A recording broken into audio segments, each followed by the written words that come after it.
আসসালামু আলাইকুম। Hello viewers, কেমন আছো তোমরা? আজ কিন্তু আমরা এখানে ব্যাক পার্কিং করাইতেছি।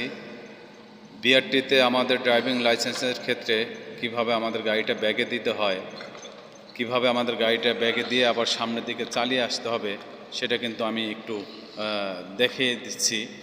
আসলেই সবারই কিন্তু একটু দেখে নেওয়াটা ভালো হবে, যারাই আমরা গাড়ি চালাই এবং কি গাড়ি চালানো শিখতেছি, সবারই কিন্তু এই জিনিসটা আমাদের প্রয়োজন বেশি। অ্যাকচুয়ালি যখনই আমরা এই ব্যাক পার্কিংটা দিই, যখনই আমাদের হাতটা মোটামুটি চলে আসে, তখন কিন্তু আমাদের গাড়ি চালাইতে অনেকটাই সুবিধা হয়, অনেকটাই ভালো হয়। এই কারণে কিন্তু সবসময় কিন্তু গাড়ি সোজা সবাই কিন্তু চালাইতে পারে, কিন্তু আমাদের এই ব্যাক পার্কিংটা কিন্তু আসলেই ইম্পর্টেন্ট, তাই না?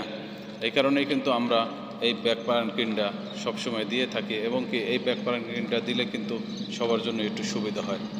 দেখেন এই যে ব্যাক পার্কিং কীভাবে দিচ্ছে, আপনারা একটু ফলো করেন।